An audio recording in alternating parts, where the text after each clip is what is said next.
Sekarang kamu sudah hancur wanita miskin. Pergi dan jadi gelandangan selamanya. Itulah kata-kata terakhir yang diucapkan suamiku setelah dia menceraikanku. Aku melarikan diri ke gubuk tua peninggalan ayahku di desa terpencil. Aku pikir hidupku sudah berakhir malam itu. Tapi di samping tungku api yang dingin, aku menemukan sebuah kotak kayu tua. Kotak yang menyimpan rahasia yang akan membantuku mengambil kembali segalanya. Sebelum ceritanya dimulai, silakan tulis di kolom komentar dari daerah mana saja teman-teman yang menonton cerita ini. Jangan lupa like dan subscribe agar channel ini bisa semakin berkembang dan bisa mempersembahkan cerita yang lebih menarik lagi. Palu hakim terasa seperti hantaman godam di dada Kanza. Bunyinya menggema di ruang sidang yang hening, meresmikan akhir dari segalanya. Pernikahan, martabat, dan keibuannya, semua lenyap dalam satu ketukan. Kanza duduk membeku di kursi kayu yang keras, jilbab birunya terasa kencang mencekik leher. Dunia di sekelilingnya bergerak tanpa suara, seolah ia tenggelam di dasar lautan. Ia melihat suaminya, Lukman, bangkit dari kursinya. Pria itu merapikan dasi mahalnya, setelan jasnya licin tanpa celah. Di sampingnya, Cindy, wanita yang Kanza kenal sebagai rekan kerja suaminya, tersenyum penuh kemenangan. Senyum itu tipis, namun tajam menusuk Kanza. Kanza masih tidak mengerti. Bagaimana semua terjadi begitu cepat? 3 bulan lalu, ia adalah seorang istri yang bahagia dengan seorang putri kecil yang menggemaskan. Sekarang, ia adalah terdakwa. Lukman, dengan bantuan Cindy dan tim pengacara yang mahal, telah memutarbalikkan fakta. Kanza dituduh sebagai istri yang tidak stabil secara emosional, seorang ibu yang lalai, bahkan dituduh memiliki pria idaman lain. Semua kebohongan itu ditenun begitu rapi, sementara Kanza, yang tidak memiliki apa-apa, tidak bisa membela diri. Lukman berjalan menghampirinya, bukan dengan penyesalan, tapi dengan tatapan dingin yang belum pernah Kanza lihat. Kertas putusan cerai dan hak asuh ada di tangannya. Kertas itu adalah akta kematian bagi hidup Kanza. Kanza, desis Lukman, suaranya pelan namun penuh racun. Cindy berdiri sedikit di belakangnya, memegang lengan Lukman, seolah memamerkan piala kemenangannya. Dengar baik-baik. Semuanya sudah selesai. Kanza menatapnya, bibirnya bergetar, namun tak ada air mata yang keluar. Ia sudah terlalu lelah untuk menangis. Adel, Lukman, tolong biarkan aku bertemu Adel, bisik Kanza. Lukman tertawa pelan. Itu bukan tawa yang Kanza kenal. Adel, dia putriku. Dan aku akan memastikan dia tidak akan pernah mengingat ibu menyedihkan sepertimu. Lukman mendekatkan wajahnya. Kamu dengar aku? Semua aset sudah atas namaku. Rumah, mobil, bahkan rekening yang kau pikir rahasiamu. Aku mengambil semuanya. Seperti kataku di pengadilan, kamu tidak punya apa-apa. Lukman mengambil langkah mundur, menatap Kanza dari ujung jilbab hingga ujung sepatunya yang usang. Sekarang kamu sudah hancur wanita miskin, katanya, nadanya penuh kepuasan. Pergi dan jadi gelandangan selamanya. Kalimat itu adalah paku terakhir di peti matinya. Hancur. Wanita miskin. Gelandangan. Tidak. Kanza tiba-tiba berteriak, mengabaikan tatapan orang-orang di ruang sidang. Ia melihat putrinya, Adel, digandeng oleh seorang pengasuh yang tidak ia kenali di dekat pintu keluar. Adel tampak bingung, matanya yang besar mencari-cari ibunya. Adel, sayang, ibu di sini. Kanza berlari, menerobos kursinya. Adel melihatnya. Ibu, ibu. Adel kecil meronta, mencoba melepaskan tangannya dari pengasuh. Kanza hampir berhasil. Jari-jarinya hampir menyentuh rambut putrinya. Tapi 2 orang petugas keamanan yang dipanggil Lukman segera menghalanginya. Tangan-tangan besar dan kokoh mencengkeram lengan Kanza. Lepaskan aku. Itu putriku. Adel. Kanza meronta, tenaganya yang tersisa ia kerahkan. Ibu, jerit Adel, kini menangis ketakutan. Bawa dia pergi. Cepat, perintah Lukman kepada pengasuh itu. Pengasuh itu dengan cepat membawa Adel keluar pintu. Tidak, Adel. Kai menatap Lukman dengan putus asa. Lukman, kamu tidak bisa lakukan ini. Dia butuh ibunya. Aku mohon. Lukman hanya menatapnya dingin. Dia tidak butuh ibu gelandangan sepertimu. Selamat tinggal, Kanza. Lukman berbalik, menggandeng Cindy, dan berjalan keluar dari ruang sidang dengan langkah tegap, meninggalkan Kanza yang kini bersimpu di lantai, ditahan oleh petugas keamanan. Dunia Kanza benar-benar berakhir. Dia dilepaskan oleh petugas di luar gedung pengadilan. Hujan mulai turun, gerimis tipis namun dingin. Kanza berdiri di trotoar, tidak tahu harus kemana. Dompetnya kosong. Ponselnya sudah lama diambil Lukman.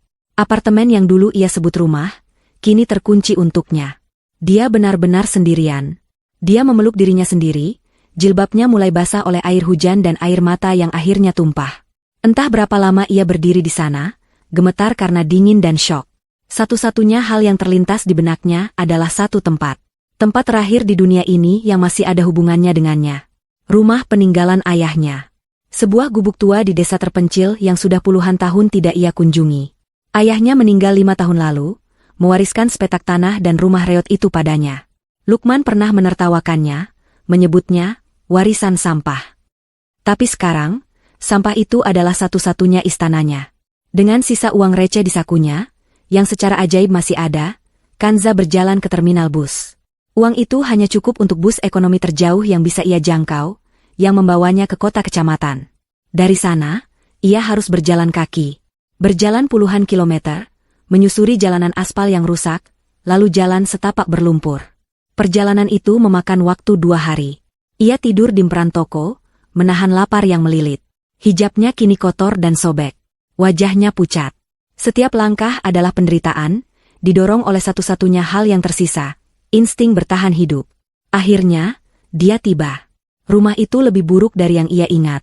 Catnya mengelupas, beberapa papan dindingnya lapuk. Ilalang tumbuh setinggi pinggang. Tapi itu adalah sebuah atap. Kanza mendorong pintu yang tidak terkunci itu. Suara deritnya memekakan telinga.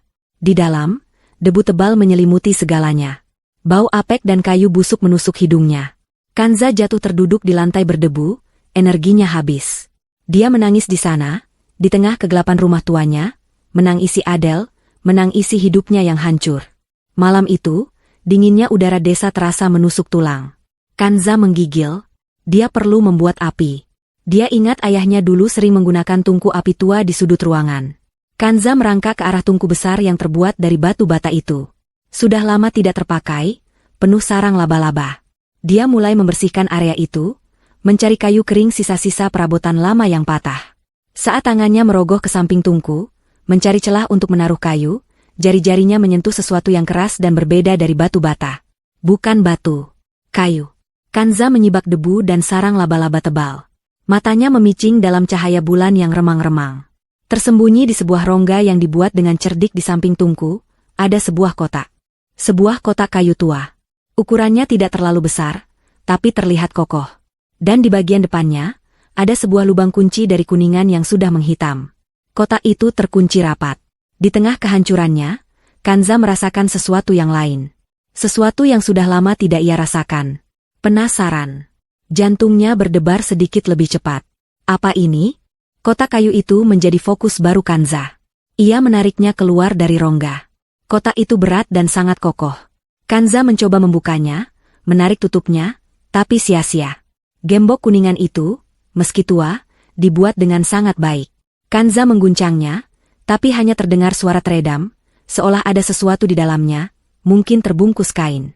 Rasa penasaran mengalahkan kelelahannya. Di mana ayahnya menyimpan kunci? Kanza mulai mencari. Dia tidak punya penerangan selain cahaya bulan yang masuk melalui jendela kotor. Dia meraba-raba, membuka laci-laci yang tersisa di lemari dapur reot. Isinya hanya paku berkarat dan tali-tali rapuh. Dia mencari di bawah kasur kapuk yang sudah kempes. Hanya debu. Dia mencari selama berjam-jam. Fajar hampir menyingsing ketika matanya tertuju pada satu-satunya perabot yang masih utuh. Sebuah rak buku kecil di sudut ruangan. Ayahnya bukan pembaca, Kanza ingat itu. Dia seorang petani sederhana. Tapi ada beberapa buku di sana. Kanza mendekati rak itu. Ada buku-buku pertanian, buku catatan cuaca yang sudah lapuk, dan sebuah buku tebal bersampul kulit hitam yang terlihat paling terawat. Aneh. Kanza tidak ingat ayahnya memiliki buku seperti itu. Dia mengambilnya. Judulnya sudah pudar. Kanza membukanya. Halaman-halamannya berisi tulisan tangan ayahnya yang rapi, tapi isinya bukan diari. Isinya adalah daftar komoditas, nama-nama yang tidak ia kenal, angka-angka yang rumit. Ini bukan catatan petani. Kanza membolak-balik halaman, kebingungan. Lalu, di sampul bagian dalam, di halaman terakhir, dia menemukannya. Sebuah celah kecil yang dibuat di karton tebal sampul itu. Dan di dalamnya, tertempel rapi, sebuah kunci besi kecil yang pipih dan berwarna hitam. Jantung Kanza berdebar kencang. Tangannya gemetar saat mengambil kunci itu. Dia kembali ke kotak kayu di lantai. Dengan napas tertahan, dia memasukkan kunci itu ke lubang kuningan. Kunci itu pas. Dia memutarnya. Klik. Suara itu terdengar begitu nyaring di keheningan pagi. Kanza perlahan membuka tutup kotak itu. Isinya tidak seperti yang ia bayangkan. Tidak ada emas, tidak ada perhiasan. Hanya ada satu benda. Sebuah amplop surat tebal yang sudah menguning, terbungkus bludru hitam yang sudah usang. Di atas amplop itu, tertulis satu kata dengan tulisan tangan ayahnya yang tegas. Kanza. Ini untuknya. Ayahnya mempersiapkan ini untuknya. Kanza mengambil surat itu. Kertasnya terasa rapuh di tangannya. Dia membukanya, mengeluarkan beberapa lembar kertas yang terlipat rapi. Dia mulai membaca. Kalimat pertama membuatnya merinding. Putriku Kanza, jika kau membaca ini, berarti mereka telah berhasil menemukanmu. Kanza berhenti. Jantungnya serasa berhenti berdetak. Mereka? Siapa mereka? Menemukan apa? Apakah ini ada hubungannya dengan Lukman? Dia membaca lanjutannya dengan tergesa-gesa. Dan jika mereka menemukanmu, itu berarti aku telah gagal. Dan hidupmu hancur. Air mata Kanza menetes, jatuh ke atas kertas. Ayahnya tahu. Entah bagaimana, ayahnya tahu ini akan terjadi. Kanza, ada hal-hal yang tidak pernah ayah ceritakan padamu. Ayah melakukan ini untuk melindungimu. Selama ini, kau mengenal ayah sebagai petani biasa. Itu adalah kebohongan yang ayah ciptakan untuk menjaga keamananmu. Ayahmu bukanlah sekadar petani biasa. Ayah adalah penjaga terakhir dari sebuah konsorsium rahasia yang dikenal sebagai Amanah. Kami bukan organisasi kriminal, kami adalah pelindung.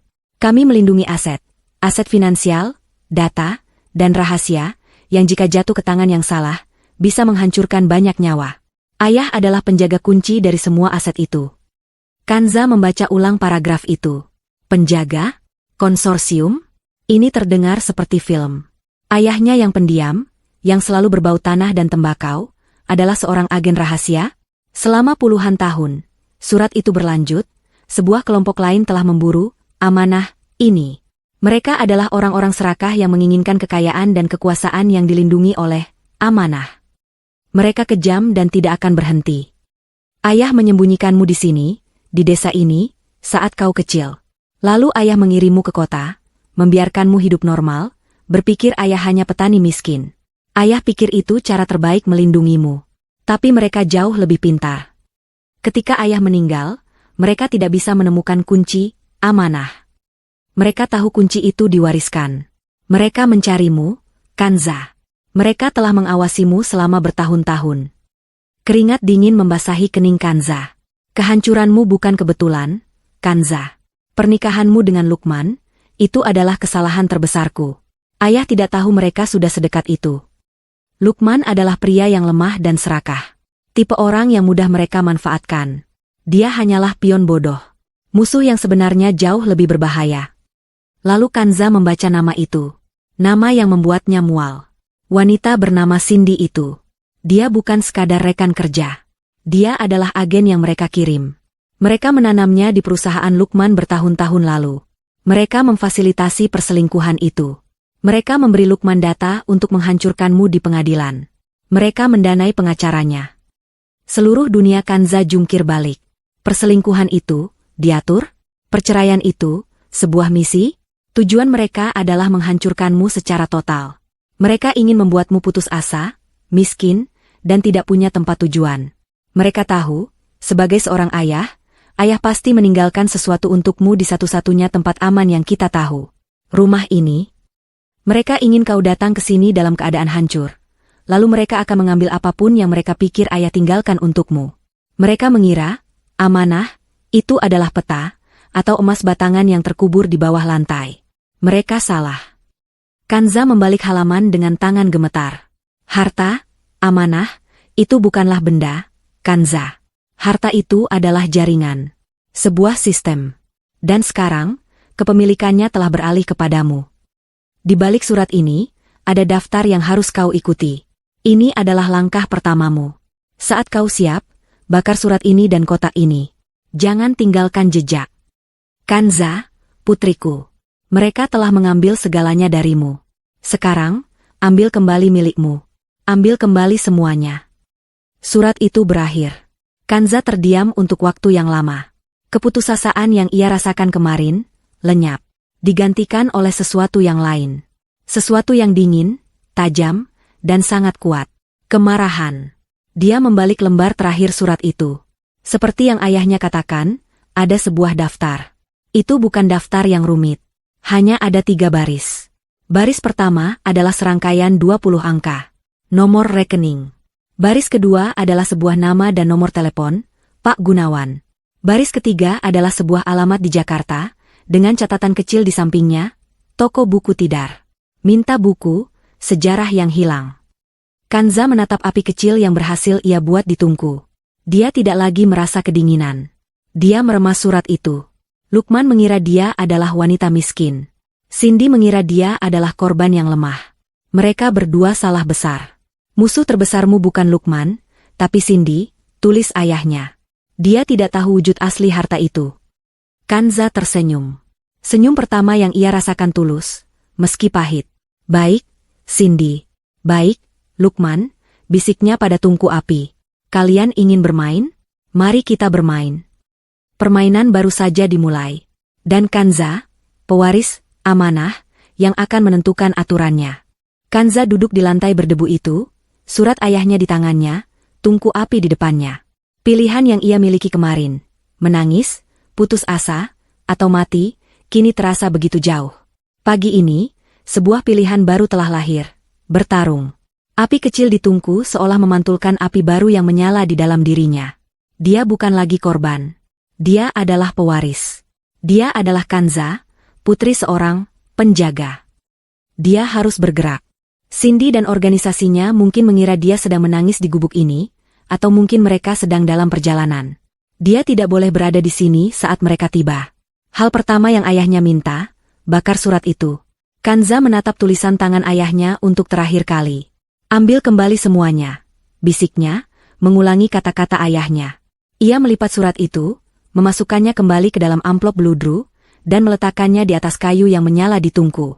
Api langsung menyambar beludru tua itu, melahap kertas kuning itu dengan cepat. Kanza memperhatikan sampai semuanya menjadi abu hitam. Kemudian dia mengambil kotak kayu itu, dan dengan sisa tenaga, menghantamkannya ke pinggir tungku sampai kayu itu patah. Dia melemparkan kepingan-kepingan kayu itu ke dalam api. Tidak boleh ada jejak. Sekarang, dia harus keluar dari desa ini. Dia butuh uang dan alat komunikasi. Surat itu tidak menyebutkan uang tunai. Kanza kembali ke rak buku. Dia mengambil buku harian bersampul kulit hitam, tempat ia menemukan kunci. Dia memeriksanya lebih teliti. Benar saja. Di balik sampul belakang, di bawah lapisan karton yang longgar, terselip beberapa lembar uang kertas ratusan ribu. Uang itu masih kaku dan baru. Cukup untuk membawanya pergi dari sini. Ayahnya telah memikirkan segalanya. Kanza merapikan jilbab kotornya. Dia tidak mandi, tidak makan, tapi dia merasa lebih kuat dari kapanpun. Dia berjalan keluar dari rumah itu, tidak menoleh ke belakang. Dia menyusuri jalan setapak berlumpur, kembali ke jalan raya. Perjalanan yang kemarin terasa seperti jalan menuju kematian, hari ini terasa seperti jalan menuju perang. Dia berjalan berjam-jam sampai tiba di kota kecamatan kecil.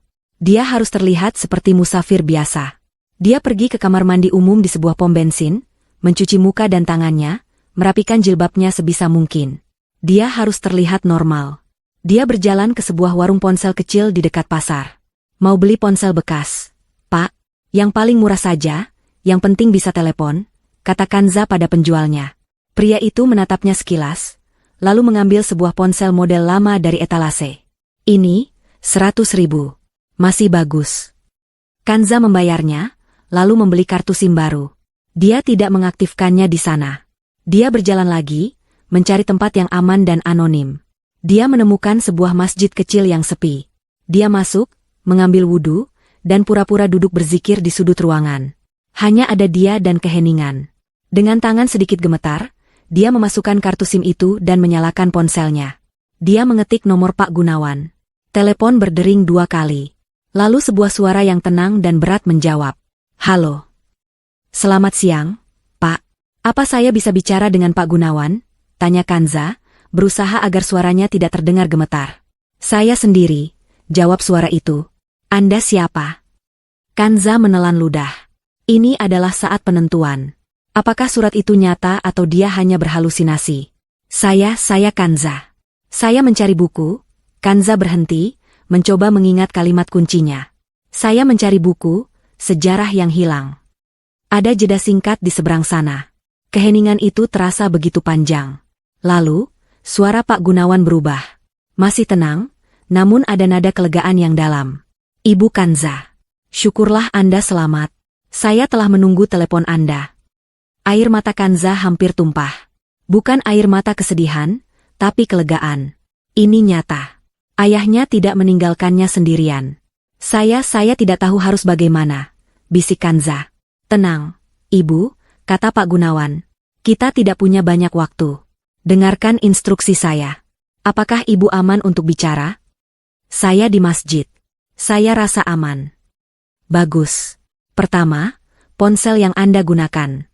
Setelah kita selesai bicara, patahkan kartu SIM-nya dan buang ponsel itu di tempat yang berbeda. Jangan pernah gunakan lagi. Kedua, Anda harus segera ke Jakarta. Tapi jangan naik bus dari terminal kota Anda. Pergi ke kota berikutnya, kota yang lebih besar. Beli tiket di sana. Gunakan uang tunai. Saya punya uang tunai. Bagus.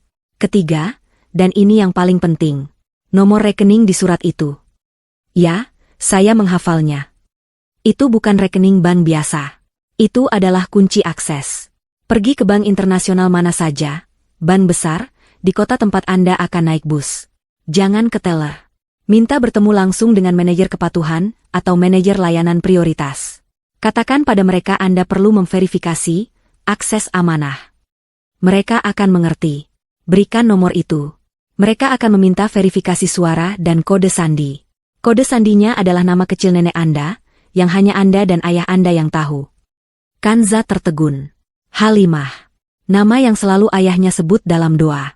Setelah akses terbuka, rekening operasional atas nama Anda akan aktif. Lanjut Pak Gunawan. Anda akan memiliki dana yang cukup. Dari sana, segera ke Jakarta. Saya sudah mengirimkan alamat toko buku Tidar di pesan singkat ke nomor ini. Hafalkan alamatnya, lalu segera hancurkan ponsel ini. Di toko buku itu, tanyakan buku yang sama. Sejarah yang hilang. Mereka akan mengantar Anda ke Safe House. Kita akan bertemu di sana besok pagi. Apa Anda mengerti, Ibu Kanza? Saya mengerti, kata Kanza. Baik. Satu hal lagi, Ibu. Mulai sekarang, Anda bukan lagi korban. Anda adalah klien saya. Dan lebih dari itu, Anda adalah penjaga yang baru. Bertindaklah seperti itu. Selamat datang, Ibu Kanza. Kami siap melayani Anda. Telepon ditutup. Kanza mengikuti instruksi itu seperti robot. Dia naik angkot ke kota berikutnya, sebuah kota besar yang ramai. Dia mencari bank internasional yang tampak megah. Dia masuk, masih dengan pakaiannya yang lusuh. Seorang satpam menatapnya curiga. Saya perlu bertemu manajer layanan prioritas, kata Kanza tegas, menggunakan nada suara Pak Gunawan. Satpam itu ragu, tapi ketegasan Kanza membuatnya patuh. Dia diantar ke sebuah ruangan kaca. Seorang wanita parubaya yang berpakaian rapi menatapnya dengan heran. Saya perlu memverifikasi akses amanah, kata Kanza, mengulangi kata-kata Pak Gunawan. Mata wanita itu melebar. Tanpa berkata apa-apa, dia mengambil telepon, menekan satu nomor. Saya ada, amanah, di ruangan saya. 10 menit kemudian, Kanza berada di ruang brankas pribadi. Dia memberikan nomor rekening itu. Dia berbicara ke alat verifikasi suara. Dan dia membisikkan kata, Halimah. Sistem berbunyi bip. Wanita manajer itu, yang kini pucat, menyerahkan sebuah kartu debit platinum baru. Ibu Kanza, rekening operasional Anda sudah aktif. Selamat datang. Apakah ada yang Anda butuhkan? Tidak. Terima kasih, kata Kanza. Kanza keluar dari bank. Dia kini memiliki kekuatan. Dia membeli beberapa potong pakaian baru di toko biasa. Gamis sederhana, jilbab panjang baru, dan sepatu yang nyaman. Dia tidak ingin menarik perhatian. Dia makan di warteg kecil, makanan hangat pertama dalam 3 hari. Rasanya seperti surga. Dia membeli tiket bus malam ke Jakarta. Di terminal, sebelum naik bus, dia pergi ke toilet. Dia mematahkan kartu SIM-nya menjadi 2 dan membuangnya ke tempat sampah. Dia berjalan ke sisi lain terminal dan membuang ponsel bekas itu ke tempat sampah yang berbeda. Dia naik bus. Saat bus itu melaju membelah malam menuju Jakarta, Kanza memejamkan mata. Dia bukan lagi Kanza yang menangis di ruang sidang. Dia adalah kekuatan yang sedang bergerak. Setibanya di Jakarta, dia menemukan alamat itu. Toko buku Tidar. Sebuah toko tua yang berdebu, diapit ruko-ruko modern. Kanza masuk. Seorang pria tua berkacamata sedang membaca koran di balik meja kasir. "Permisi, Pak. Saya mencari buku, Sejarah yang Hilang." Pria tua itu menatapnya dari balik kacamatanya. Dia mengangguk pelan. "Sudah lama kami simpan buku itu. Mari, lewat sini." Dia membimbing Kanza melewati rak-rak buku, menuju pintu di belakang. Pintu itu menuju ke sebuah tangga sempit. Di atas, ada sebuah apartemen studio yang bersih, modern, dan sangat aman. Jendelanya menghadap ke halaman belakang, tersembunyi dari jalan. "Pak Gunawan akan menemui Anda besok pukul 9 pagi, kata pria tua itu. "Silakan istirahat. Anda aman di sini." Pria itu pergi, mengunci pintu dari luar. Kanza sendirian. Dia mandi air hangat. Dia salat di atas sajadah bersih yang tersedia. Untuk pertama kalinya dalam berbulan-bulan, dia merasa aman. Dia menyalakan televisi di dinding. Saluran berita bisnis sedang menyala. Seorang presenter berita berbicara dengan nada mendesak. Audit mendadak di perusahaan investasi Cipta Karya telah mengguncang lantai bursa pagi ini. Audit ini kabarnya dipicu oleh laporan anonim tentang ketidakberesan transaksi besar. Perusahaan investasi Cipta Karya. Itu kantor Lukman dan Cindy. Kanza duduk di tepi tempat tidur. Dia melihat ke arah kamera berita, seolah bisa melihat menembus layar. Pak Gunawan tidak menunggu. Serangan itu sudah dimulai. Senyum tipis, senyum yang dingin, tersungging di bibir Kanza. Di bagian lain Jakarta, di sebuah unit apartemen mewah dengan pemandangan kota, perayaan sedang berlangsung. Botol sampahnya mahal terbuka di atas meja marmer. Lukman mengangkat gelasnya tinggi-tinggi. "Untuk kita, Cindy. Untuk kemenangan kita," seru Lukman. Wajahnya memerah karena alkohol dan kesombongan.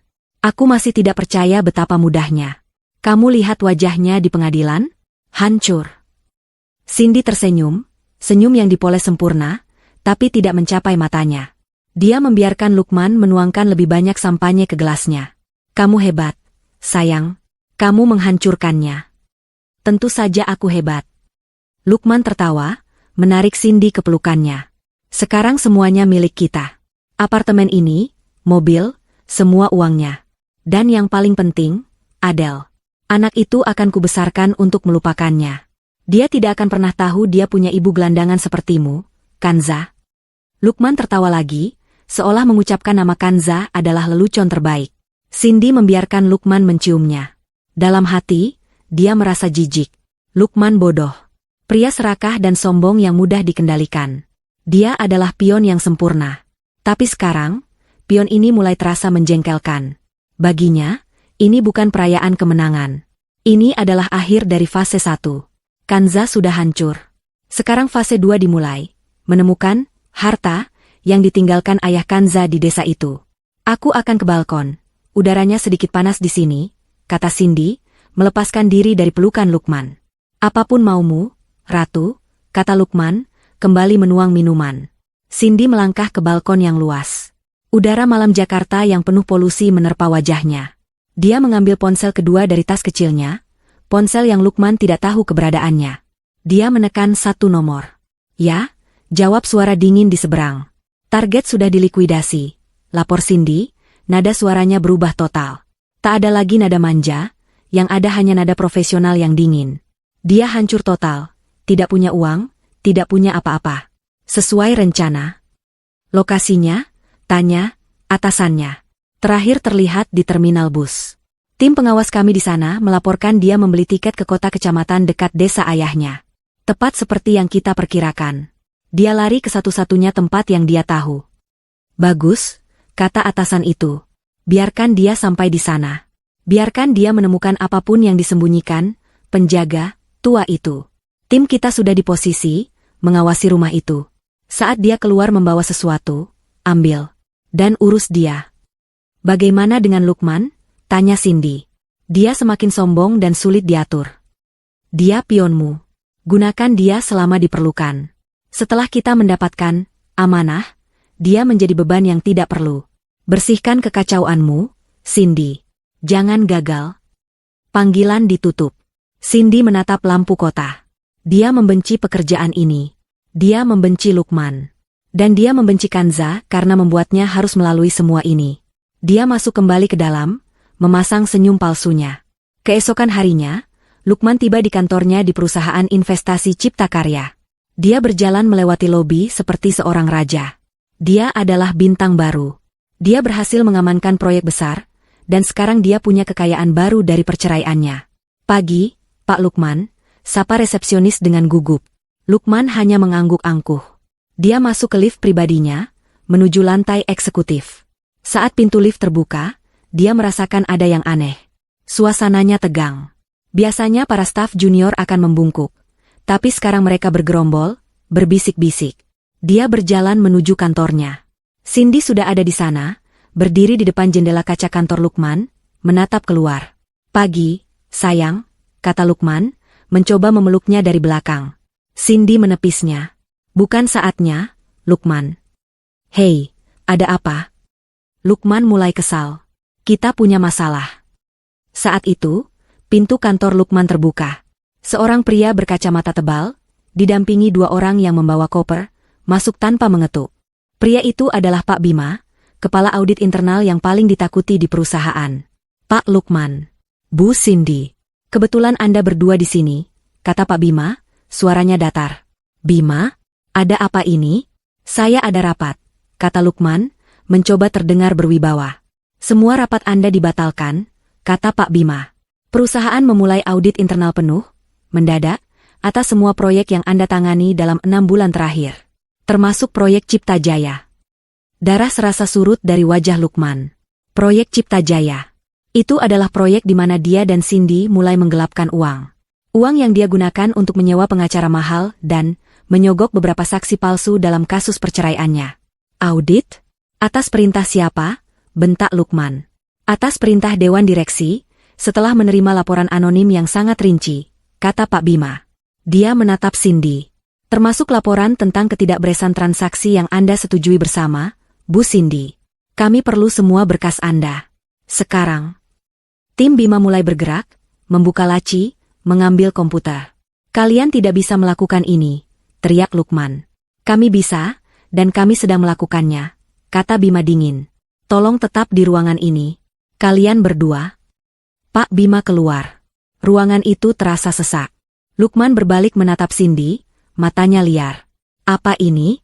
Kamu bilang semuanya aman. Kamu bilang jejaknya sudah dihapus. Ini bukan aku, bodoh. Desis Cindy, kepanikannya mulai terlihat. Ini tidak mungkin. Audit ini terlalu cepat, terlalu akurat. Ini bukan audit acak. Ini serangan yang ditargetkan.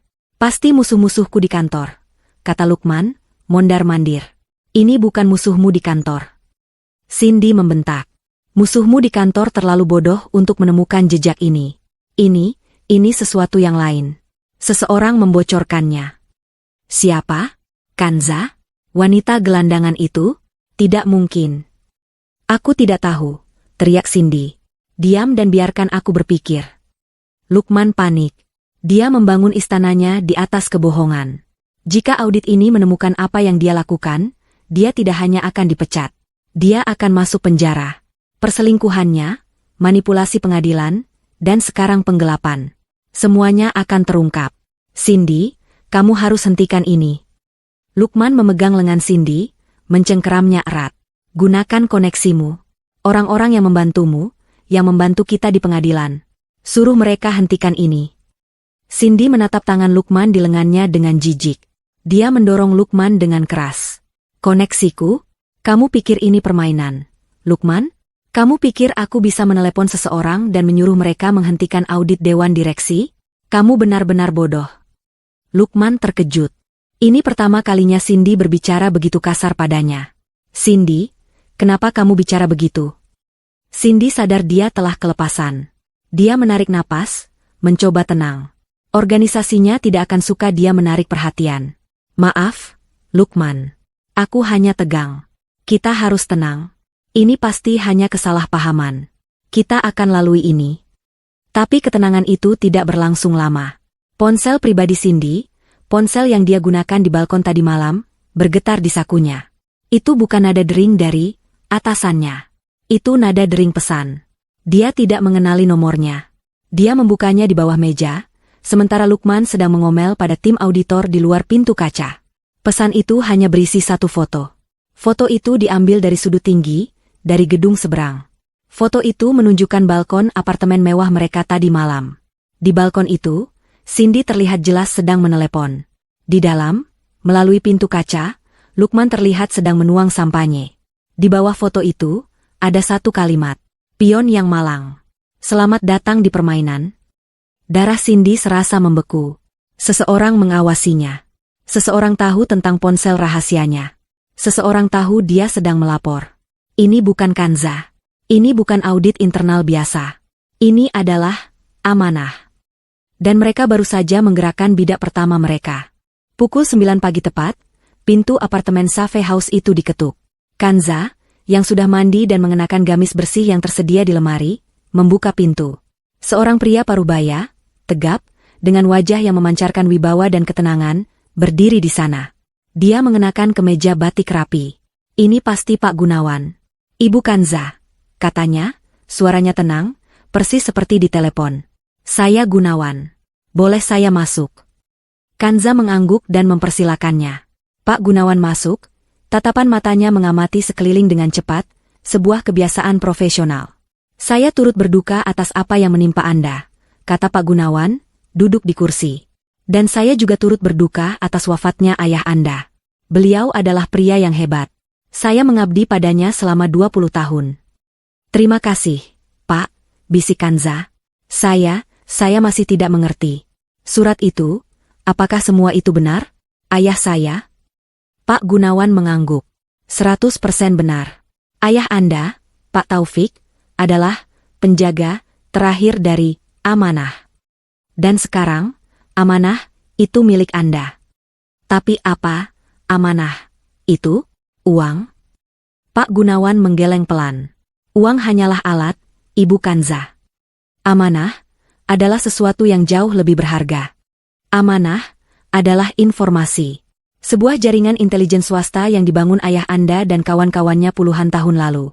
Jaringan ini mengumpulkan data, rahasia, dan bukti. Mereka mendedikasikan hidup mereka untuk memastikan kekuasaan tidak disalahgunakan oleh orang-orang korup. Mereka melindungi para penemu, para saksi, dan orang-orang penting yang terancam. Kanza tercengang. Jadi, ayah saya, seperti mata-mata? Beliau lebih suka istilah pelindung, koreksi Pak Gunawan lembut. Jaringan ini memiliki aset yang sangat besar, disebar di seluruh dunia. Saham pengendali di perusahaan-perusahaan teknologi, properti rahasia, dan tentu saja, dana operasional yang hampir tak terbatas. Bank yang Anda datangi kemarin hanyalah satu dari puluhan simpul kami. Pria di toko buku di bawah adalah salah satu agen paling setia kami. Lalu, Cindy dan Lukman? Mereka adalah musuh. Organisasi Cindy adalah kebalikan dari amanah. Mereka mencari kekuasaan untuk diri mereka sendiri. Mereka sudah lama tahu tentang amanah, tapi tidak pernah bisa membobolnya. Mereka tidak tahu bahwa amanah bukanlah benda, tapi sistem.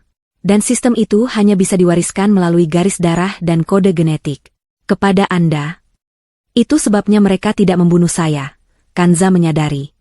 Mereka ingin saya menuntun mereka ke harta itu. Tepat, kata Pak Gunawan. Mereka pikir, harta itu ada di desa. Tim kami melaporkan ada setidaknya 2 orang yang mengawasi rumah itu dari kejauhan, menunggu Anda kembali. Mereka tidak tahu Anda ada di sini.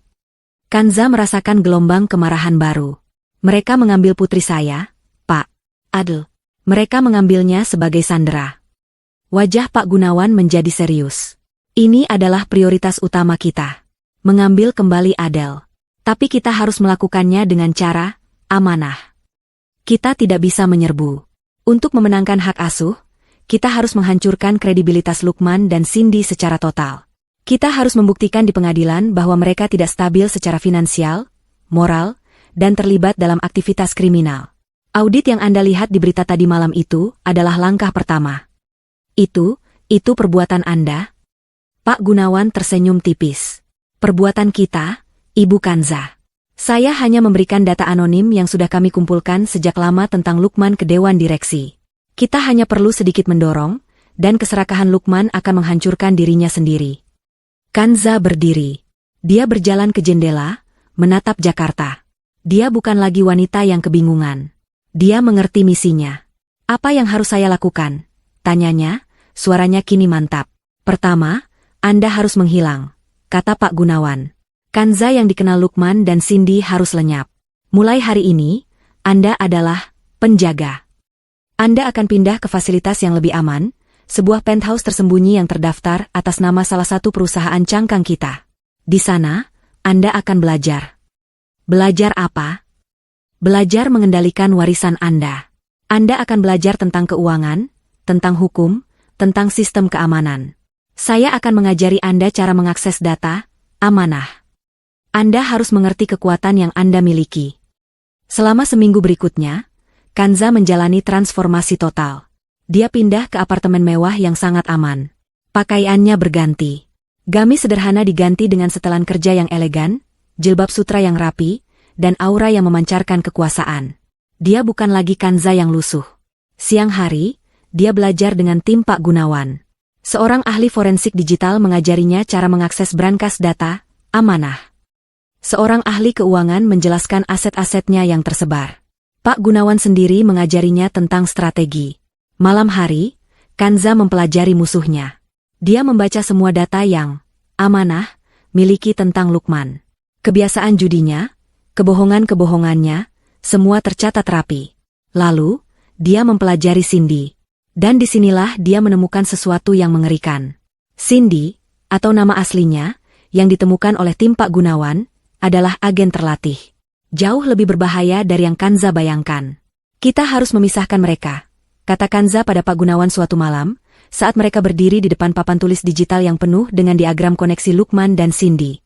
Mereka sudah mulai retak, kata Pak Gunawan. Audit itu membuat Lukman panik. Dia menyalahkan Cindy.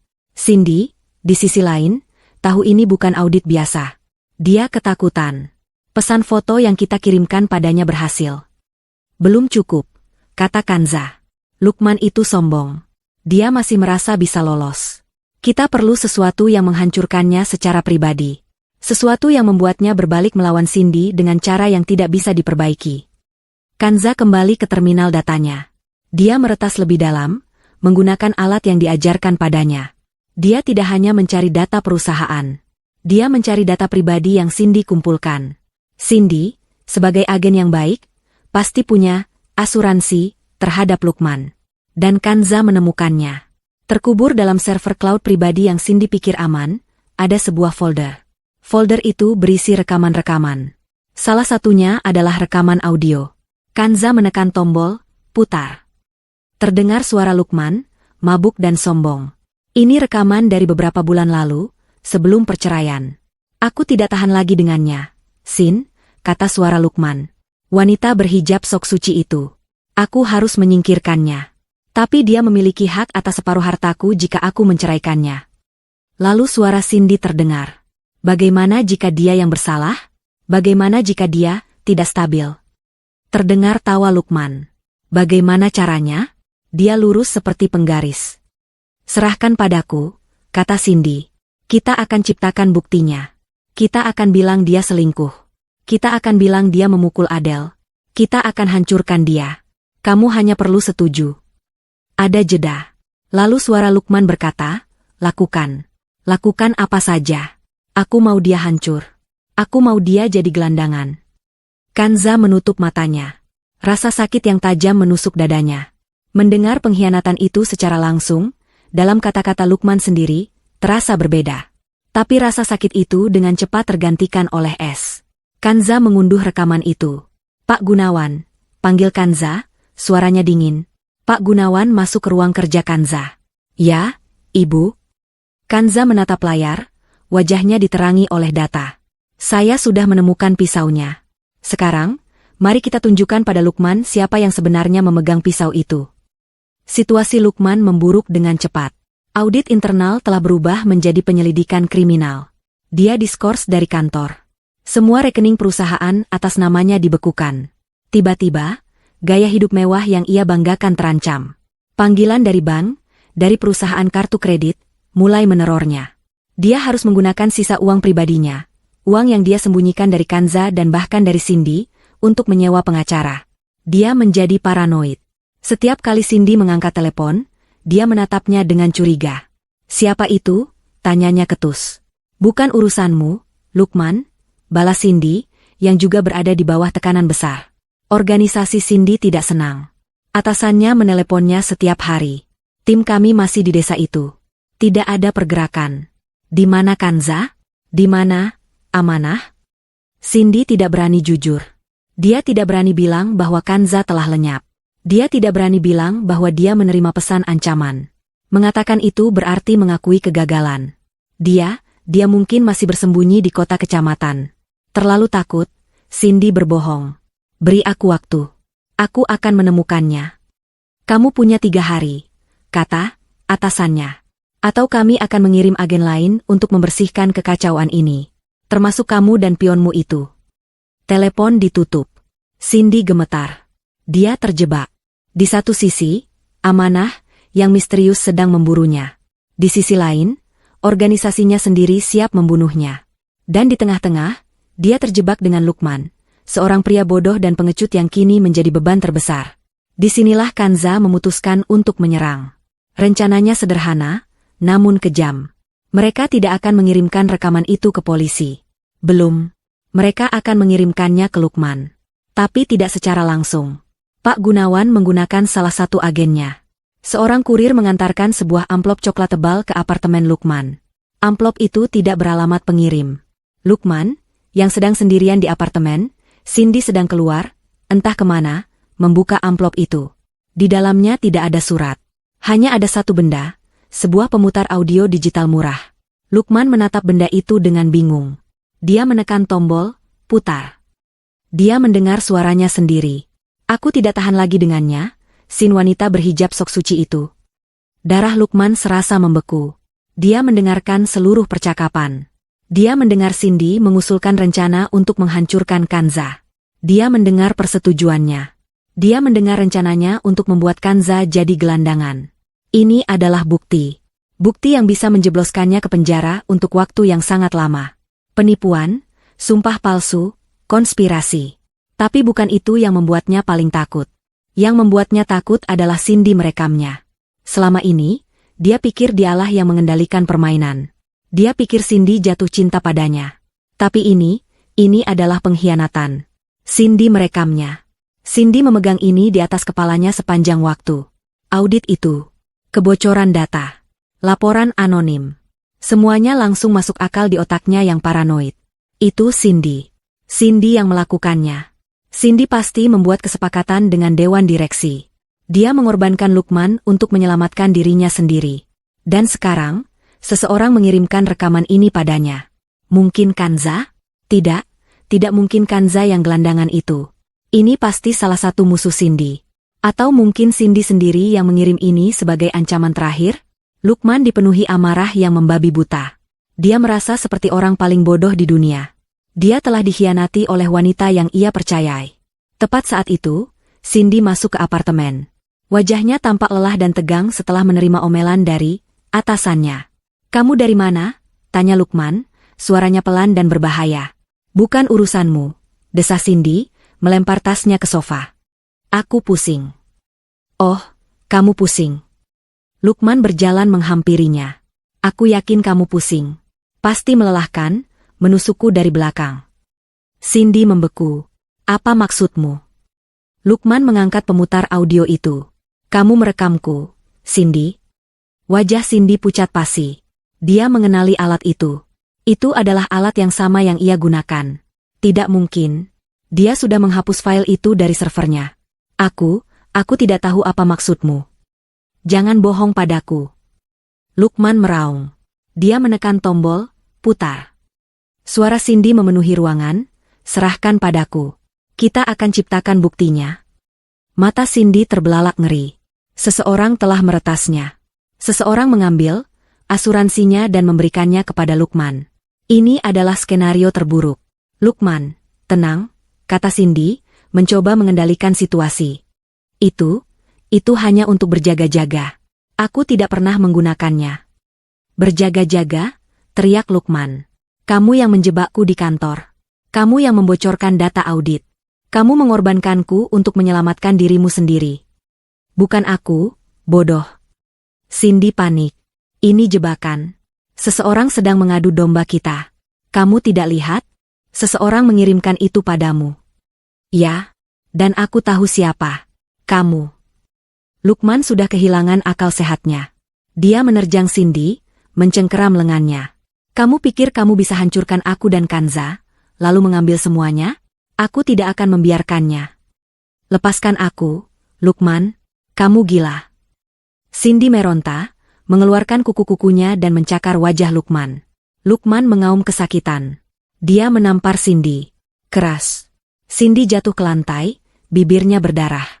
Dia menatap Lukman dengan kebencian murni. Laki-laki bodoh ini telah menghancurkan segalanya. Kamu akan menyesal, Lukman, desis Cindy, bangkit. Kamu tidak tahu siapa aku. Kamu tidak tahu siapa yang aku wakili. Aku tidak peduli, jerit Lukman. Aku akan menyeretmu bersamaku. Aku akan bongkar semuanya. Aku akan bilang pada polisi tentang kamu, tentang bosmu, tentang segalanya. Kamu tidak akan hidup cukup lama untuk melakukannya. Cindy berlari ke dapur, mengambil pisau. Di seberang kota, di ruang kontrolnya yang aman, Kanza memperhatikan semuanya di layar monitor besar. Pak Gunawan telah berhasil memasang beberapa serangga, kamera dan mikrofon di apartemen itu minggu lalu. Kanza menyaksikan tanpa ekspresi saat kedua orang yang telah menghancurkan hidupnya itu, kini saling mencoba menghancurkan satu sama lain. Dia melihat Lukman yang pengecut dan Cindy yang kejam, keduanya kini terlihat sangat menyedihkan. Pertarungan mereka brutal. Lukman menangkis pisau, mereka bergulat di lantai, saling memaki, saling membongkar rahasia. Kamulah yang membocorkan data Cipta Jaya. Aku tahu. Dan kamulah yang mengambil uang sogokan atas nama Kanza. Bodoh. Semua pengakuan itu terekam dengan jelas. Kanza menekan sebuah tombol di konsolnya. Pak Gunawan, katanya, suaranya sedingin es. Saya mendengarkan, Ibu, jawab Pak Gunawan dari interkom. Mereka sudah cukup bicara. Saatnya memanggil pihak berwenang. Kirimkan rekaman langsung ini ke tim polisi yang sudah Anda siapkan. Laporkan adanya kekerasan dalam rumah tangga dengan senjata tajam di alamat itu. Sekarang. Kanza bersandar di kursinya. Dia menyaksikan layar, di mana Lukman dan Cindy masih bergulat. Dia tidak merasakan kepuasan. Dia tidak merasakan apa-apa selain kelegaan dingin. Ini bukan balas dendam. Ini adalah keadilan. Dan ini baru permulaan. Suara sirine polisi yang meraung-raung semakin dekat, membelah kebisingan lalu lintas malam Jakarta. Di dalam apartemen mewah itu, Cindy dan Lukman membeku. Mereka masih terengah-engah, saling menatap dengan kebencian murni. Wajah Lukman berdarah karena cakaran Cindy. Bibir Cindy bengkak dan berdarah karena tamparan Lukman. Pisau dapur tergeletak di lantai marmer di antara mereka, berkilauan di bawah lampu gantung yang mahal.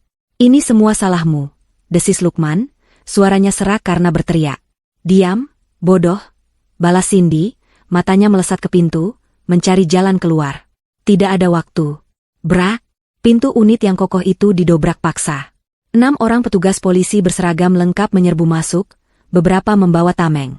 Polisi, jangan bergerak. Tiarap.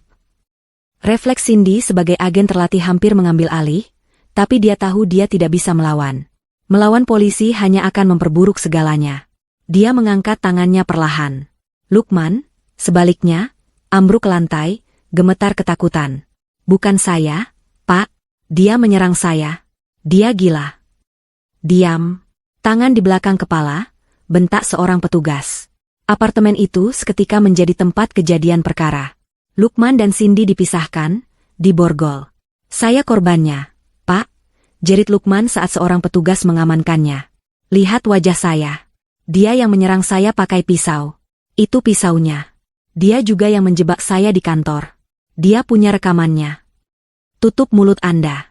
Anda punya hak untuk diam. kata petugas itu, tidak terkesan. Cindy, di sisi lain ruangan, sangat tenang.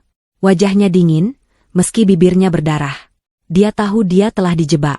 Ini adalah pekerjaan Kanza. Wanita gelandangan itu, entah bagaimana, telah membalikkan keadaan. Dia tidak bisa menghubungi atasannya. Dia tidak bisa meminta bantuan. Dia sendirian. Keduanya dibawa ke kantor polisi, dimasukkan ke ruang interogasi yang terpisah. Di ruang interogasi A, Lukman hancur total. Dia adalah seorang pengecut, dan sekarang dia ketakutan. Saya akan katakan semuanya, katanya kepada detektif yang menanganinya, bahkan sebelum ditanya. Semua ini rencana Cindy.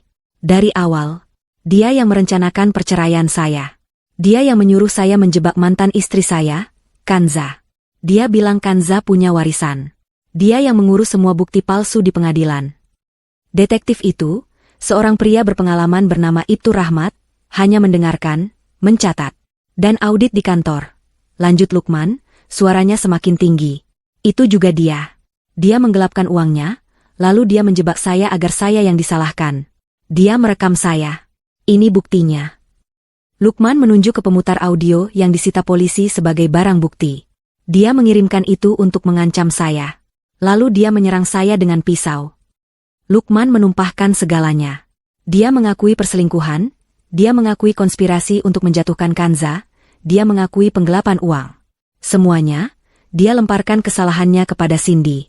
Dia pikir, dengan menjadi saksi yang bekerja sama, dia akan mendapat keringanan. Di ruang interogasi B, Cindy jauh lebih sulit. Saya tidak tahu apa-apa tentang konspirasi, katanya dengan dingin, menatap mata detektif yang lain. Lukman adalah kekasih saya. Dia menjadi paranoid karena audit di kantor kami. Dia pikir saya menjebaknya. Malam ini, dia kehilangan kendali. Dia menuduh saya, dan dia memukul saya. Saya mengambil pisau itu untuk membela diri. Jadi, Anda bilang Anda korban kekerasan? Tanya detektif itu. Ya, Lukman yang menyerang saya. Dia tidak stabil, kata Cindy. Detektif itu tersenyum tipis. Itu menarik. Karena kami baru saja menerima sebuah paket. Seorang petugas masuk dan menyerahkan sebuah tablet kepada detektif. Paket ini dikirim ke email satuan kami 5 menit yang lalu. Dari firma hukum Gunawan Urekan. Nama itu membuat Cindy tegang. Gunawan. Detektif itu memutar video di tablet.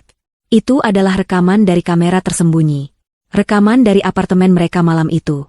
Video itu menunjukkan dengan jelas seluruh pertarungan. Video itu memiliki audio yang jernih. Cindy, kamu tidak tahu siapa aku. Kamu tidak tahu siapa yang aku wakili. Lukman, aku tidak peduli. Aku akan bongkar semuanya. Aku akan bilang pada polisi tentang kamu, tentang bosmu, tentang segalanya. Cindy, kamu tidak akan hidup cukup lama untuk melakukannya. Video itu berlanjut, menunjukkan Cindy yang berlari ke dapur dan mengambil pisau terlebih dahulu. Cindy menatap layar, wajahnya berubah dari pucat menjadi kelabu. Dia tamat. Kanza tidak hanya menjebak mereka, Kanza merekam seluruh proses penjebakan itu. Detektif itu mematikan tablet. Anda bilang Anda membela diri, Bu Cindy? Kelihatannya Anda yang memulai ancaman pembunuhan. Dan siapa, bos, yang Anda bicarakan ini? Cindy membuang muka, bibirnya terkatup rapat. Dia tidak akan bicara lagi. Keesokan paginya, kehancuran itu menjadi resmi. Lukman dan Cindy ditahan. Tuduhannya berlapis. Penipuan, sumpah palsu di pengadilan, konspirasi kriminal, penggelapan, dan, untuk Cindy, percobaan penyerangan dengan senjata mematikan. Karma instan tidak berhenti di situ. Dengan penahanan Lukman, bank langsung bergerak. Apartemen mewah itu, yang ternyata masih dalam kredit besar atas nama Lukman, disita. Seluruh asetnya yang lain, yang tidak terkait dengan perusahaan, dibekukan oleh kejaksaan sebagai bagian dari kasus penipuan. Lukman tidak hanya kehilangan kebebasannya, dia benar-benar menjadi gelandangan, persis seperti yang dulu ia inginkan untuk Kanza. Keduanya bertemu sekilas saat dipindahkan ke sel tahanan. Mereka mengenakan seragam penjara oranye yang kusam. Cindy menatap Lukman. Jika tatapan bisa membunuh, Lukman pasti sudah menjadi abu. Lukman, sebaliknya, menunduk ketakutan. Di cafe house-nya, Kanza mematikan siaran berita di televisi. Berita itu menayangkan wajah Lukman dan Cindy yang ditutupi jaket saat digiring wartawan. Dia tidak merasakan kepuasan. Dia hanya merasakan satu hal, satu rintangan telah selesai. Pak Gunawan, kata Kanza ke interkom. Ya, Ibu Kanza. Mereka sudah diamankan. Sekarang, siapkan pengadilan banding. Saya mau putri saya kembali. Hari ini. 2 hari kemudian, Kanza melangkah keluar dari sebuah sedan hitam mengkilap. Mobil itu berhenti tepat di depan gedung pengadilan tinggi agama.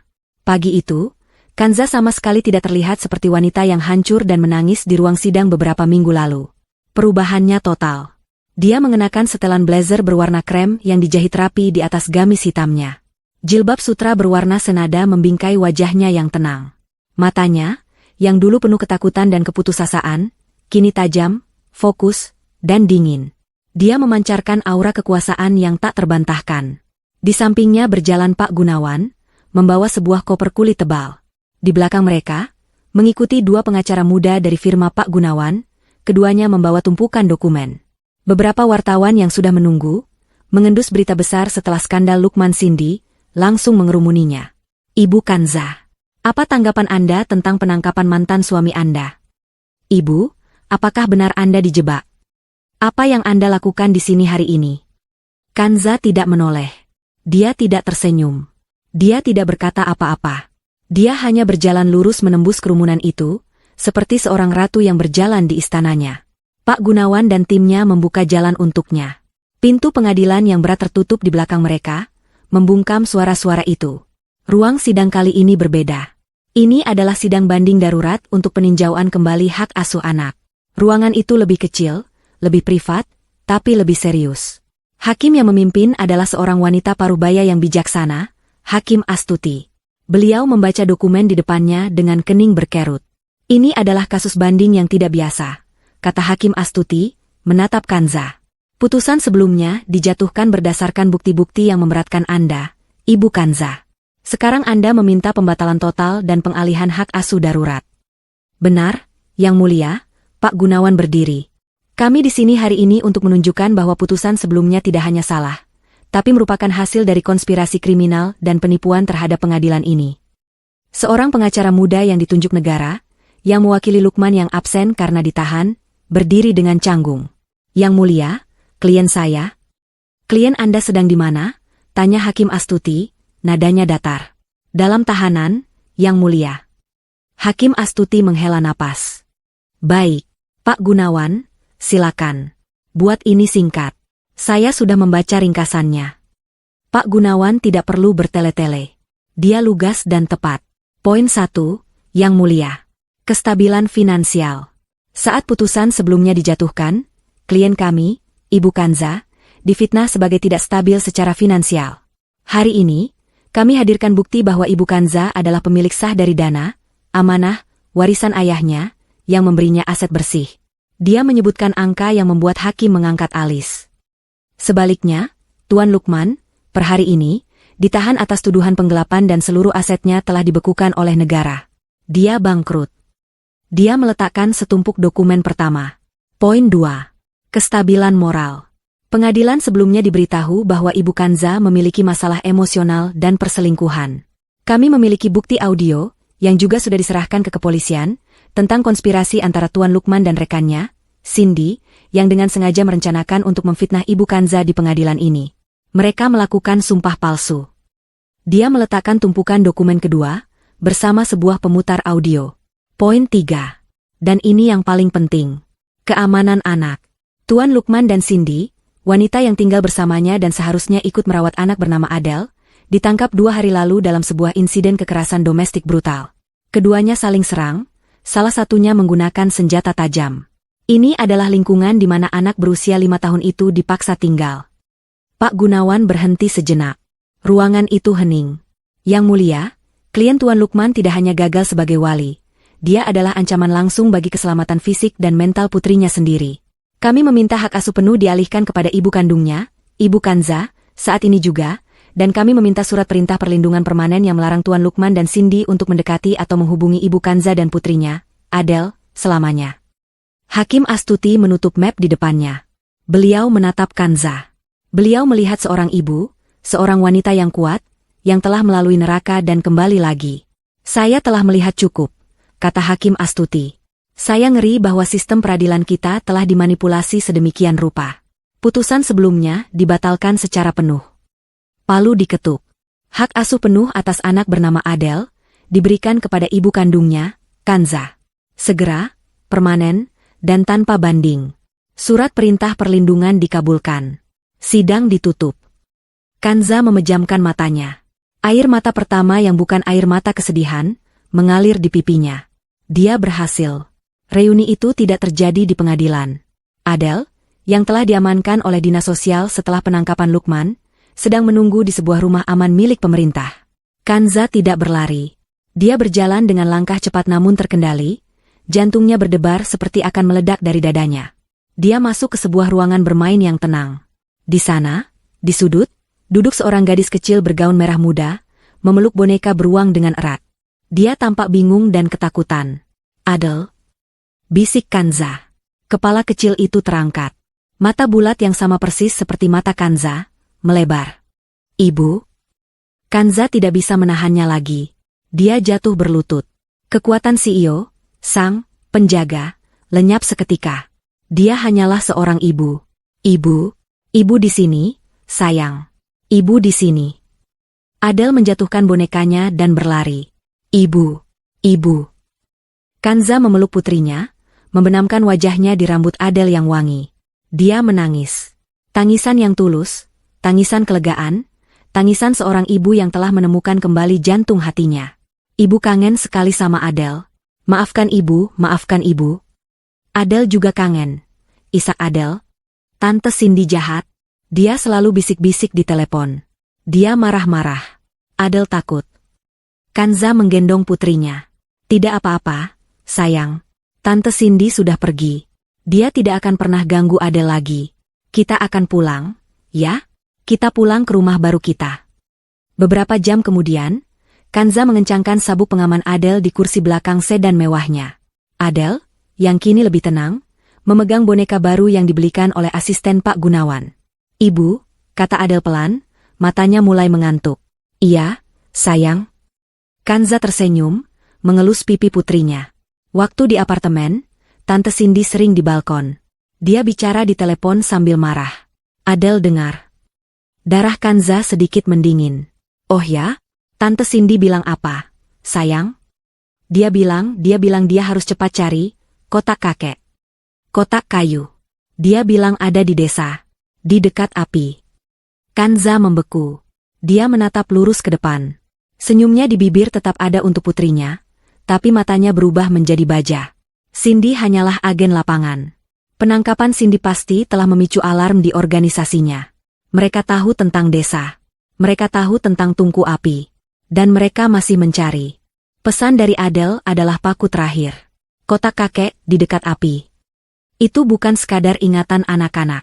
Itu adalah bukti bahwa musuh masih bergerak. Cindy mungkin sudah di sel, tapi dia hanyalah pion. Lukman adalah pion yang lebih bodoh lagi. Organisasi di belakang mereka, yang telah mengawasi Kanza begitu lama, tidak akan menyerah hanya karena satu agen lapangan dan satu kaki tangannya yang serakah tertangkap. Mereka menginginkan amanah. Dan mereka masih percaya, amanah adalah benda fisik, sebuah kotak yang tersembunyi di gubuk tua ayahnya. Di Save House yang kini terasa seperti markas komando, Kanza berdiri di depan papan tulis digital. Di sampingnya, Pak Gunawan mengangguk pelan. Adele sedang tidur nyenyak di kamar sebelah, dijaga oleh dua agen, amanah, wanita yang menyamar sebagai pengasuh. Dia aman. Untuk pertama kalinya dalam waktu yang lama, Kanza merasa bisa bernapas. Tapi dia tahu, bernapas saja tidak cukup. Dia harus mengakhiri ini. Mereka akan mengirim orang lain, kata Kanza, suaranya datar. Mereka pikir saya belum tahu nilai rumah itu. Mereka pikir Cindy gagal. Mereka akan mengirim tim yang lebih profesional. Mungkin mereka bahkan sudah dalam perjalanan. Tim kami melaporkan hal yang sama, Ibu, kata Pak Gunawan. Rumah di desa itu masih diawasi, tapi dari jarak yang lebih jauh. Mereka lebih berhati-hati. Mereka menunggu. Menunggu apa? Menunggu saya kembali? Kanza tersenyum dingin. Baiklah. Kalau begitu, kita beri mereka apa yang mereka inginkan. Ibu Kanza, itu terlalu berbahaya, protes Pak Gunawan. Kita bisa memindahkan Anda dan Adele ke luar negeri. Jenewa. Kemana saja? Sampai, Amanah, bisa membongkar organisasi ini dari jarak jauh. Kanza menggeleng. Jilbab kremnya bergoyang pelan. Tidak.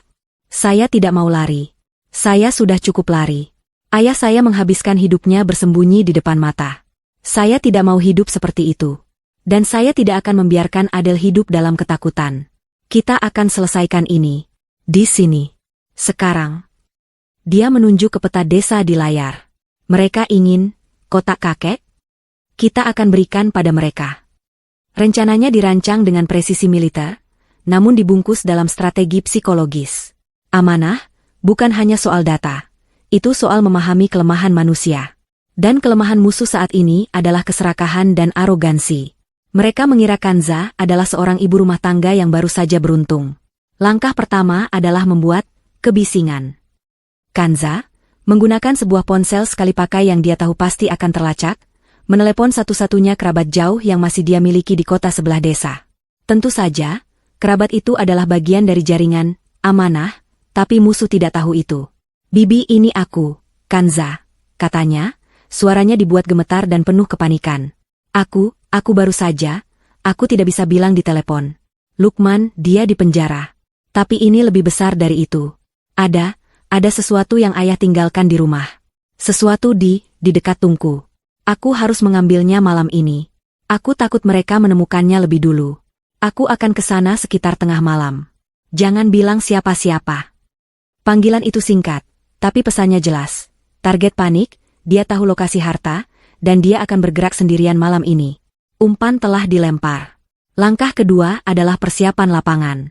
12 jam sebelum Kanza tiba, tim pelindung terbaik Amanah, 6 agen veteran yang bergerak seperti hantu, sudah menyisir hutan di sekitar rumah desa. Mereka tidak bersenjata api, mereka bersenjata teknologi. Mereka memasang sensor gerak, kamera termal, dan emitor frekuensi rendah untuk mengacaukan komunikasi musuh. Rumah itu sendiri diubah. Dari luar, masih gubuk reot. Di dalam, setiap papan lantai kini memiliki sensor tekanan. Kamera mikroskopis dipasang di retakan dinding. Mikrofon parabola diarahkan dari pepohonan di luar. Di belakang tungku api tua itu, tim Amanah telah membuat jalan keluar darurat, tersembunyi sempurna di balik dinding batu. Kanza tidak akan pernah benar-benar terjebak. Malam itu, Kanza kembali. Dia menyetir mobil tua biasa, bukan sedan mewahnya. Dia mengenakan gamis sederhana dan jilbab gelap. Dia terlihat persis seperti Kanza yang dulu. Rentan, sendirian, dan ketakutan. Dia sengaja membuat gerakannya terlihat gugup, menengok ke kanan dan ke kiri sebelum masuk rumah. Di dalam, rumah itu dingin dan gelap. Kanza menyalakan satu lampu minyak, persis seperti yang biasa ayahnya lakukan. Dia membawa sebuah kotak kayu kecil yang identik dengan yang dia bakar, sebuah properti yang disiapkan Pak Gunawan. Dia duduk di lantai dekat tungku, membelakangi pintu, seolah-olah sedang bersiap untuk menggali sesuatu. Dia sedang menunggu. Pukul 1.30 dini hari, sensor pertama di perimeter hutan menyala. Laporan senyap masuk ke RPC Kanza yang tersembunyi di balik jilbabnya. Target bergerak. 3 orang.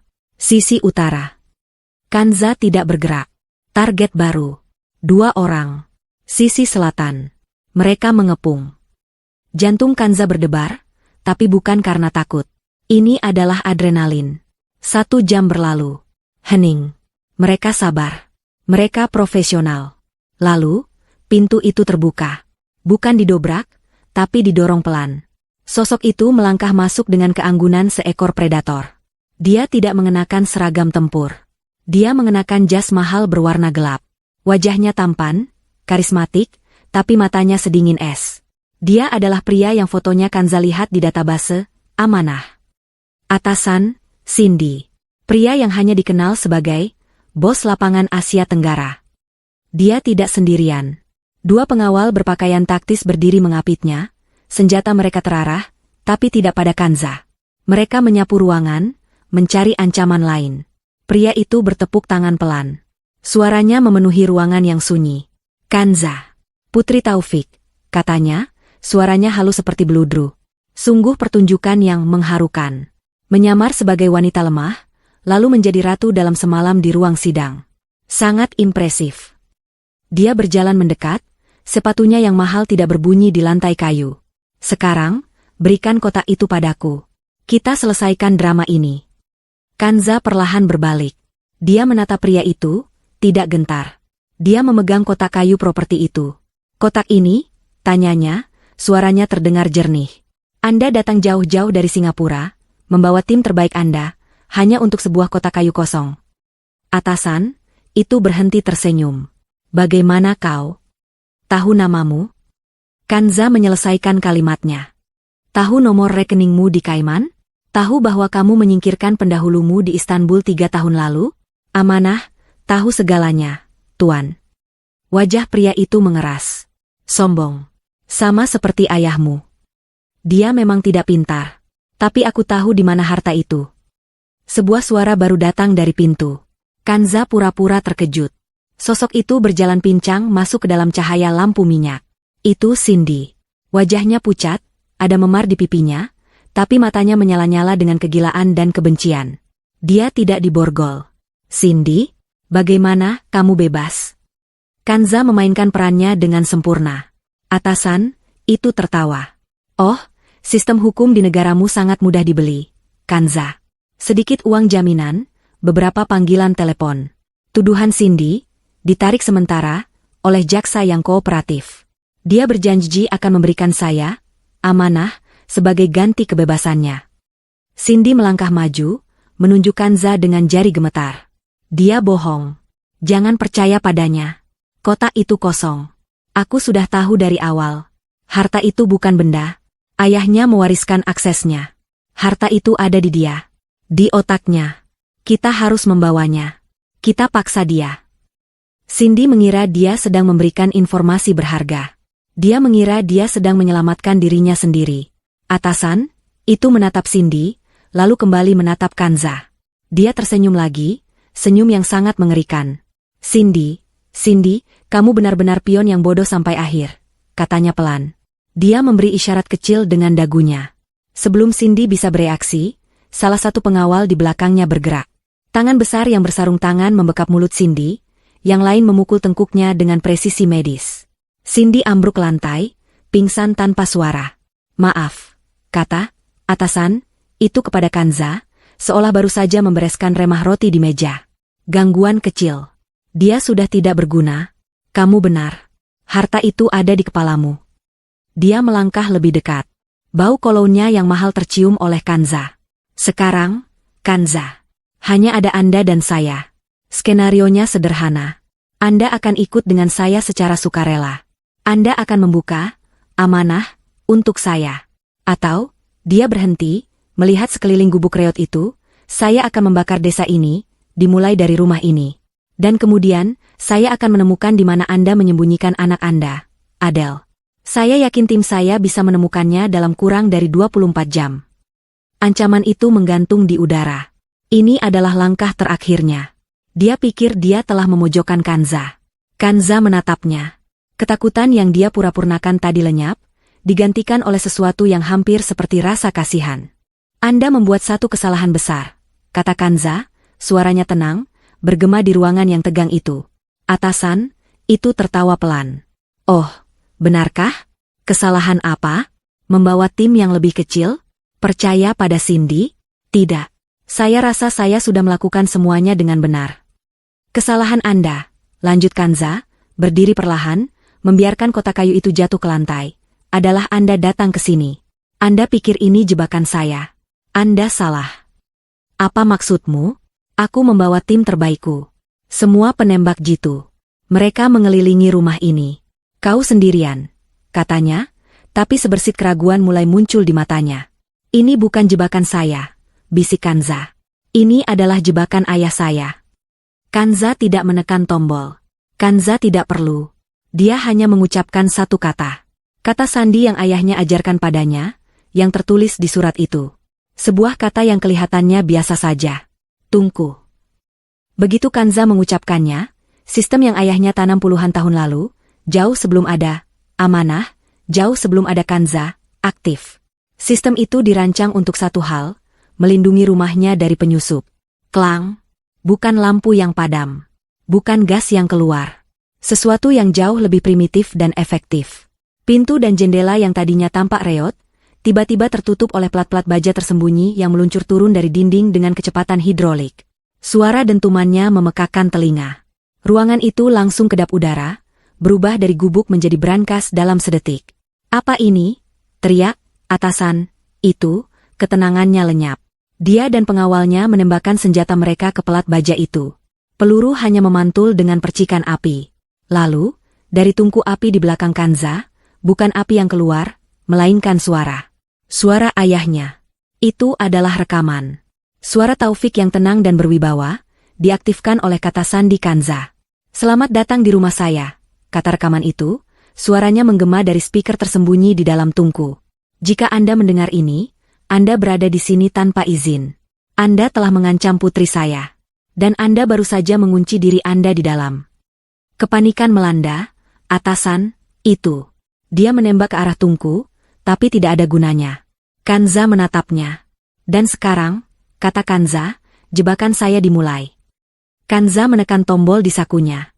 Lampu padam. Ruangan menjadi gelap gulita.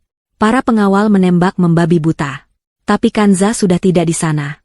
Saat lampu padam, dia sudah melangkah mundur, masuk ke lorong rahasia di balik tungku yang terbuka bersamaan dengan aktifnya rekaman ayahnya. "Anda salah," kata suara Kanza, kini dari speaker yang berbeda, speaker yang dia kendalikan. "Anda pikir saya sendirian? Anda pikir tim Anda aman di luar sana?" Kanza menyalakan layar di lorong persembunyiannya. Itu menunjukkan gambar live dari luar. Tim pelindung, Pak Gunawan, yang telah menunggu jebakan baja ayahnya aktif, bergerak. Mereka bukan menyerang. Mereka hanya mengepung. "Tim Anda di luar," lanjut Kanza, suaranya disiarkan keluar rumah, "sekarang memiliki pilihan. Menyerah kepada tim kami, atau menghadapi otoritas lokal yang sedang dalam perjalanan ke sini karena laporan kebakaran hutan." Di dalam brankas, atasan itu menyalakan senter di senjatanya. Dia melihat Cindy yang pingsan. Dia melihat pengawalnya yang panik. Dan dia mendengar suara Kanza di mana-mana. "Dan untuk Anda," kata Kanza, suaranya kembali ke interkom di dalam. "Ayah saya membangun ruangan ini untuk menahan segalanya. Tapi dia lupa satu hal. Ventilasi udara. Dan tim saya tidak lupa. HSSSS." Gas tidur yang pekat mulai menyemprot dari setiap sudut. Atasan itu mencoba menahan napas, menembak ke arah ventilasi. Tapi terlambat. Dia terbatuk, matanya memerah. Dia menatap ke kegelapan. Kamu akan membayar ini?" Desisnya, sebelum dia dan kedua pengawalnya ambruk ke lantai, bergabung dengan Cindy yang sudah pingsan. Kanza berjalan keluar dari lorong, mengenakan masker gas kecil. Dia menatap 4 tubuh yang tergeletak di lantai rumah ayahnya. Pak Gunawan dan tim pelindung masuk dari pintu yang sama, membuka segel baja dari luar. "Dia benar, Ibu Kanza," kata Pak Gunawan, memeriksa atasan yang terikat. "Dia bukan yang teratas. Dia hanya manajer lapangan." "Saya tahu," kata Kanza, melepaskan maskernya. "Tapi dia adalah ikan yang cukup besar untuk membuat seluruh jaringnya runtuh. Ambil dia. Ambil mereka semua." Keadilan yang terjadi selanjutnya berjalan cepat dan tanpa ampun. Atasan itu, bersama dengan semua data dari perangkatnya, diserahkan ke Interpol. Penangkapannya memicu serangkaian penangkapan lain di seluruh Asia, melumpuhkan organisasi itu secara permanen. Cindy terbangun di sel isolasi. Kali ini, tidak ada uang jaminan. Amanah telah membocorkan bukti kejahatan organisasinya ke media, dan kasusnya menjadi berita nasional. Jaksa yang kooperatif itu dicopot. Cindy, yang kini diburu oleh sisa-sisa organisasinya karena kegagalan total, menerima nasibnya. Dia dijatuhi hukuman berat karena konspirasi, penculikan, dan percobaan penyerangan. Dan Lukman, nasibnya mungkin yang paling menyedihkan. Di pengadilan, dia mencoba bernegosiasi. Dia menawarkan diri untuk bersaksi melawan Cindy dan atasannya. Tapi Kanza dan Pak Gunawan sudah memberikan semua bukti yang diperlukan kepada jaksa. Kesaksian Lukman tidak ada nilainya. Sebaliknya, jaksa memutar rekaman audio yang Kanza temukan. Rekaman di mana Lukman tertawa dan berkata, "Lakukan. Aku mau dia hancur. Aku mau dia jadi gelandangan." Juri mendengarnya. Hakim mendengarnya. Ditambah dengan bukti penggelapan dan sumpah palsu, Lukman dijatuhi hukuman penjara maksimal. Dia kehilangan segalanya. Namanya, reputasinya, kebebasannya. Dia berakhir di sel yang sempit, bangkrut total, dan sendirian. Persis seperti yang dia inginkan untuk Kanza. Epilog, 1 tahun kemudian. Pemandangan beralih ke sebuah gedung pencakar langit yang berkilauan di jantung distrik bisnis Jakarta. Di kantor CEO di lantai puncak, dindingnya terbuat dari kaca, memperlihatkan pemandangan kota yang terbentang luas. Kanza berdiri di depan jendela itu, mengenakan blazer putih bersih di atas gamis birunya. Jilbabnya rapi, gayanya memancarkan otoritas dan ketenangan. Di plakat pintu tertulis, Kans Taufik, CEO, Amanah Group. Dia bukan lagi penjaga rahasia. Dia telah membawa warisan ayahnya keluar dari bayang-bayang. Amanah Group kini menjadi salah satu perusahaan filantropi dan investasi etis terkemuka di Asia. Mereka mendanai teknologi ramah lingkungan, melindungi jurnalis investigasi, dan memberantas korupsi. Perusahaan investasi Cipta Karya, tempat Lukman dulu bekerja, kini telah diambil alih, dibersihkan, dan menjadi anak perusahaan yang menguntungkan di bawah Amanah. Rapat Dewan Direksi selesai, Ibu Kanza, kata asistennya. Agenda Anda selanjutnya adalah makan malam dengan Duta Besar Swiss. Kanza tersenyum. Batalkan, Rina. Pindahkan ke minggu depan. Aku punya janji yang jauh lebih penting. Dia mengambil tasnya. Di lobi, Pak Gunawan, kini menjadi Kepala Keamanan Global, Amanah, sudah menunggunya dengan mobil. Tapi mobil itu tidak mewah. Itu sebuah mobil keluarga yang nyaman. Mereka tidak pergi ke restoran mahal. Mereka berkendara ke pinggir kota, ke sebuah taman kanak-kanak yang asri dan cerah. Begitu mobil berhenti, seorang gadis kecil berusia 6 tahun berlari keluar dari gerbang. Rambutnya dikepang rapi, tawanya renyah. Ibu, lihat. Kanza keluar dari mobil, berlutut, dan merentangkan tangannya. Adel melompat ke pelukannya. Ibu, lihat. Adel gambar rumah, seru Adel, melambaikan selembar kertas. Kanza memeluk putrinya erat, mencium puncak kepalanya. Cantik sekali, sayang. Ibu suka sekali. Dia melihat gambar itu. Itu adalah gambar rumah kakek di desa. Tapi dalam gambar Adel, rumah itu tidak reot. Rumah itu berwarna-warni, mataharinya bersinar cerah, dan ada pelangi besar di atas atapnya. Kanza berdiri, menggendong Adel di pinggulnya. Dia menatap langit senja, putrinya tertawa di pelukannya. Dia telah mengambil kembali putrinya. Dia telah mengambil kembali martabatnya. Dia telah mengambil kembali kekuatannya. Dia tidak hanya mengambil kembali semuanya. Dia telah menghancurkan dunia lama yang busuk dan membangun dunia baru yang lebih baik dari puing-puingnya. Dia menang.